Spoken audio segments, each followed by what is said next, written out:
السلام علیکم ورحمۃ اللہ وبرکاتہ۔ یہ واقعہ آج سے 3500 سال پہلے پیش آیا تھا۔ فرعون کے ڈوب کر مرنے کے بعد سمندر نے اس کی لاش کو اللہ کے حکم سے باہر پھینک دیا، جبکہ باقی لشکر کا کوئی نام و نشان نہ ملا۔ مصریوں میں سے کسی شخص نے ساحل پر پڑی اس کی لاش پہچان کر اہل دربار کو بتایا۔ فرعون کی لاش کو محل پہنچایا گیا۔ درباریوں نے مسالے لگا کر اسے پوری شان اور احترام سے تابوت میں رکھ کر محفوظ کر دیا۔ حنوط کرنے کے عمل کے دوران ان سے ایک غلطی ہو گئی تھی۔ فرعون کیونکہ سمندر میں ڈوب کر مرا تھا اور مرنے کے بعد کچھ عرصہ تک پانی میں رہنے کی وجہ سے اس کے جسم پر سمندری نمکیات کی ایک تہ جمی رہ گئی تھی۔ مصریوں نے اس کی لاش پر نمکیات کی وہ تہ اسی طرح رہنے دی اور اسے اسی طرح حنوط کر دیا۔ وقت گزرتا رہا، زمین و آسمان نے بہت سے انقلاب دیکھے جن کے گرد کے نیچے سب کچھ چھپ گیا، حتیٰ کہ فرعونوں کی حنوط شدہ لاشیں بھی زمین کی تہوں میں چھپ گئیں۔ ان کے نام صرف کتابوں، ان کی تعمیرات اور لوگوں کے ذہنوں میں رہ گئیں۔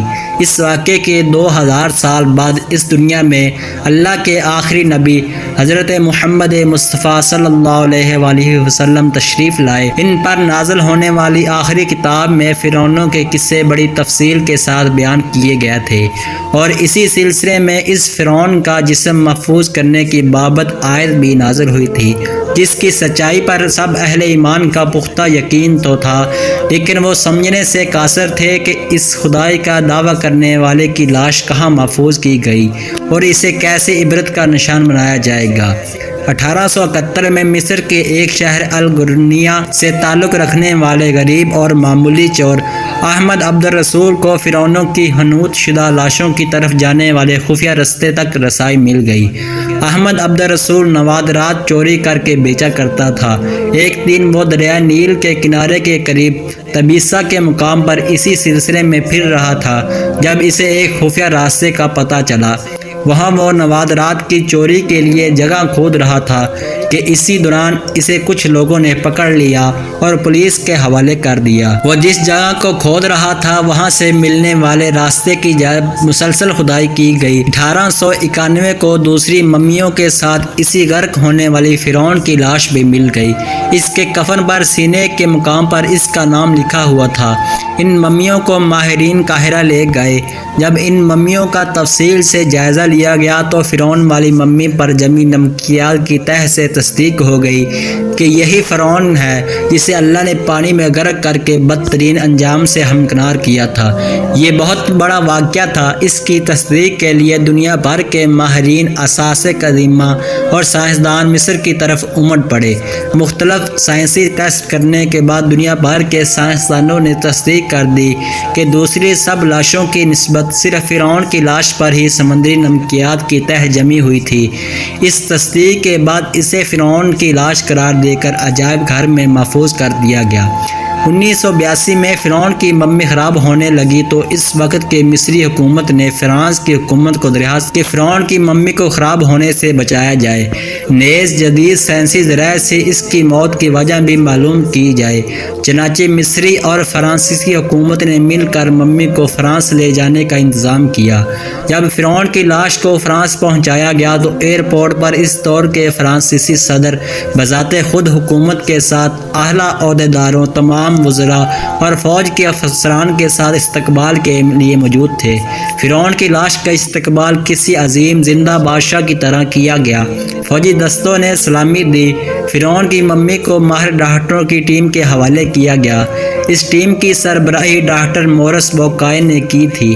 مائکروسکوپ ٹیسٹوں کے ذریعے ممی کی تمام اعضاء کا باریکی بینی سے جائزہ لیا گیا تو معلوم ہوا کہ اس کی لاش اور جسم میں سمندری ذرات ابھی تک موجود ہیں اور موت کی وجہ بھی پانی میں ڈوبنے کی وجہ سے ہوئی تھی۔ ایک بادشاہ کی موت پانی میں ڈوبنے کی وجہ سے ہو، یہ ڈاکٹر مورس کے لیے حیرت کی بات تھی۔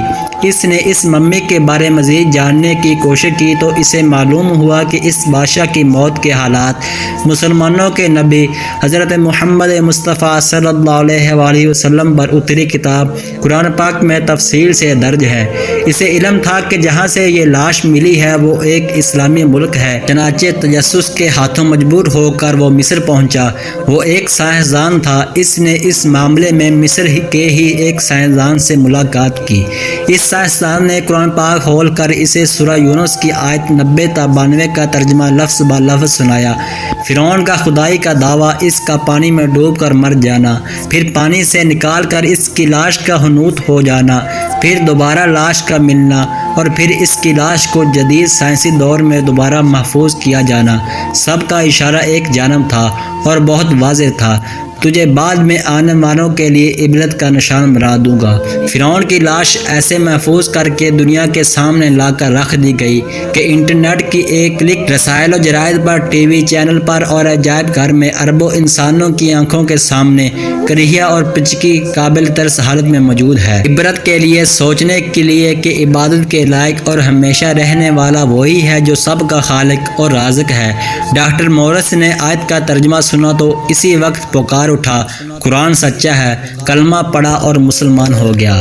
معزز سامعین محترم، اگر آپ کو ویڈیو اچھی لگے تو ویڈیو کو لائک کریں اور میرے چینل کو سبسکرائب کریں اور بیل آئیکن پر کلک کریں تاکہ آپ کو ہر نئے آنے والی اپڈیٹ ملتی رہے۔